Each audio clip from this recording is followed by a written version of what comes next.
आज का वीडियो बहुत ही ज़रूरी है और बहुत ही छोटा वीडियो है और ये सभी के लिए जिन लोगों के कंप्यूटर में स्पेशली रैम कम है उन लोगों के लिए। पहले मैं अपना सिचुएशन बोलता हूँ, उसके बाद मैं बोलूँगा कि क्या करना पड़ेगा, क्योंकि जब मेरे साथ ये हुआ था तब मुझे यूट्यूब पे कोई वीडियो में नहीं मिला था कि मैं इस चीज़ को कैसे सॉल्व करूँ। उसके बाद पहले मैं बोलता हूँ कि मेरे साथ क्या हुआ था कि पहले जब मैंने कंप्यूटर खरीदा था तब मेरे पास एक ग्राफिक्स कार्ड था, जी टी एक्स 1060 6 GB वाला, और मेरे कंप्यूटर पे सिर्फ एक रैम स्टिक था 8 GB का 32 मेगाहर्ट्ज़ पे चलने वाला। तो मेरे साथ और मेरे पास एक एस एस डी है NVMe 250 GB का, और एक हार्ड डिस्क था उस समय एक 1 TB का। तो हो क्या रहा था कि मेरे पास रैम कम था और मुझे एक गेम खेलना है, मुझे रेड डेड रिडेम्पशन 2 मुझे वो गेम खेलना है, और वो गेम 8 GB रैम पे स्टरर कर रहा था। और मुझे पता था कि मेरे कंप्यूटर पे रैम कम है, पर मैंने देखा कि रैम 8 GB का रैम है मेरे पास, और जो 1060 उसके पास 6 GB का भी रैम है, तो मिलाकर 14 GB हो जा रहा है। तो मुझे लगा कि चल जाना चाहिए, और चल भी रहा था। पर दिक्कत दे रहा था कि स्टडर दे रहा था मुझे, बहुत ज़्यादा स्टडरिंग का प्रॉब्लम दे रहा था, और वो लैग और फ्रीज हो रहा था गेम के बीच बीच में।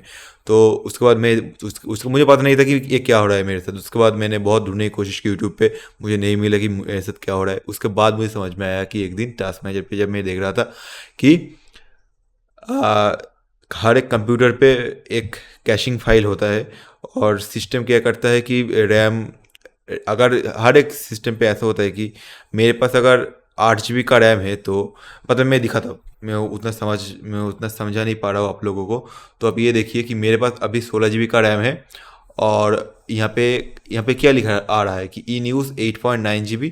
ये जो 8.9 GB का यूज़ दिखा रहा है, ये 14 GB के 16 GB के अंदर ये 8.9 GB में जो फिजिकल रैम है वो उसमें से इस्तेमाल कर रहा है। और यहाँ पे जो कंप्यूटर नाम का लिखा हुआ है इस पर 28.9 GB है। तो दूसरा रैम आया कहाँ से, यहाँ पे 28.9 GB का कैसे दिखा रहा है।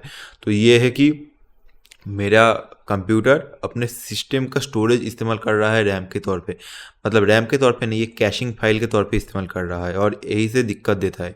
तो जैसे कि अगर आप देख सकते हैं कि मेरे पास जो 3060 Ti है वो 8 GB का ग्राफिक्स कार्ड है, और यहाँ पे डेडिकेटेड GPU मेमोरी 8 GB लिखा हुआ आ रहा है। मैं अगर स्कैन करूँ तो अच्छा होगा, ये 8 GB लिखा हुआ आ रहा है, और यहाँ पे शेयर GPU मेमोरी ये 8 GB लिखा हुआ आ रहा है। टोटल GPU मेमोरी यहाँ पे 16 GB लिखा हुआ आ रहा है। पर ऐसा क्यों कर रहा है? ऐसे ऐसा ये ऐसे काम करता है कि जो जीपू है वो रैम का कुछ मेमोरी इस्तेमाल कर रहा है, और मेरा जो रैम है वो एसएसडी का कुछ मेमोरी इस्तेमाल कर रहा है, ठीक है। पर डिफ़ॉल्ट ऐसा होता है कि कंप्यूटर पे अगर एसएसडी भी लगा हुआ है और हार्ड डिस्क भी लगा हुआ है, या फिर और भी कुछ चीज़ लगा हुआ है, तो विंडोज़ डिफ़ॉल्टली वो सारे चीज़ों को मिलाकर वो कैशिंग फाइल इस्तेमाल करते हैं। इसलिए अगर आपके कंप्यूटर पे स्टार्टर का प्रॉब्लम आ रहा है, या फिर कभी कभी हैंग हो रहा है, या फिर कभी कभी क्रैश भी हो रहा है अपना कंप्यूटर, तो आप ये ठीक करिए। मैं आपको दिखाता हूँ कि क्या होता है। जैसे कि इसको करने के लिए पहले ये माई कंप्यूटर ओपन करना पड़ेगा, उसके बाद प्रॉपर्टीज़ पे जाना पड़ेगा, उसके बाद एडवांस सिस्टम सेटिंग्स पे जाना पड़ेगा, उसके बाद परफॉर्मेंस पे जाना पड़ेगा, ये एडवांस के टैब पे मिलेगा। उसके बाद सेटिंग्स पे जाना पड़ेगा, उसके बाद फिर से एडवांस पे जाना पड़ेगा। उसके बाद ये जो जगह मिलेगा, इस यहाँ पे हमें चूज़ करना पड़ेगा कि हम क्या करना चाहते हैं। यहाँ पे जो वर्चुअल मेमोरी है, वर्चुअल मेमोरी का जाके चेंज के ऑप्शन पे क्लिक करना पड़ेगा। यहाँ पे देखिए मेरे पास दो डिस्क ड्राइव है, एक है सी का NVMe ड्राइव है, और एक है जी का NVMe ड्राइव। ये जो बीच में गूगल ड्राइव है इसको छोड़ दीजिए, क्योंकि ये तो मेरा गूगल का ड्राइव है, उसको मैं वो ड्राइव बना के इस्तेमाल कर रहा हूँ, इसके लिए वो है। तो जो कि पर जो भी है, यहाँ पे जब कंप्यूटर डिफ़ॉल्ट मोड पे ये होता है कि automatically manage paging file size for all drives, ये ऐसे ऐसे ही आता है, ठीक है। इसके लिए अगर आपके कंप्यूटर पे रैम कम है तो आपको स्टटर का प्रॉब्लम मिल सकता है, या फिर आपको दिख रहा है कि ये गेम ये चल जाएगा 8 GB के रैम पे या फिर 16 GB के रैम पे, पर फिर भी आपके कंप्यूटर पे दिक्कत दे रहा है तो आपको, मतलब कंप्यूटर डिफ़ॉल्टली यही सेटिंग्स के साथ आता है, तो आपको ये चेंज करना पड़ेगा। ये आपको चेंज करके आपके कंप्यूटर पे जो सबसे ज़्यादा फास्ट सॉलिड स्टेट ड्राइव है उसको आपको सिलेक्ट करना पड़ेगा। जैसे कि मेरे पास जो सबसे ज़्यादा तेज़ है वो सी का ड्राइव है। मेरे पास दोनों ही NVMe है, पर सी का जो NVMe है वो सबसे ज़्यादा तेज़ है, इसलिए मेरा सी का मैंने चूज़ करके रखा है। और मैं एक चीज़ बोल देता हूँ, ठीक है। इस पे क्या होता है कि मैं ये सिस्टम मैनेज साइज ये मैंने सेट करके रखा है, पर इस पे एक दिक्कत होता है कि ये जैसे आप देख रहे हैं, रैम होता है लगातार रीड और राइट करने के लिए रैम बना होता है। इसलिए रैम के ऊपर लिखा हुआ भी ऐसा आता है कि लाइफ टाइम वारंटी मतलब 10 साल का होता है, और रैम कभी ख़राब नहीं होता है। तो ये जो मेरे कंप्यूटर पे ये जो 28.9 GB एक्स्ट्रा ये एलोकेटेड हुआ है मेरे एसएसडी से, तो मेरी एसएसडी घिस रहा है, तो ये बार बार एसएसडी पे ये फाइल लोड होता है और डिलीट होता है। इसके वजह से एसएसडी का लाइफ स्पैन भी कम हो जाता है।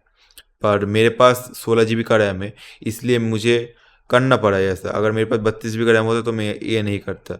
और या फिर मैं ऐसा करता कि एलोकेटेड स्पेस में 10 GB कर देता, या फिर मैक्सिमम 8 GB तक ले आता, पर मैंने वो सिस्टम के ऊपर छोड़ दिया क्योंकि मेरे पास 16 GB का रैम है, उतना ज़्यादा नहीं, इसलिए मैंने ऐसा किया है।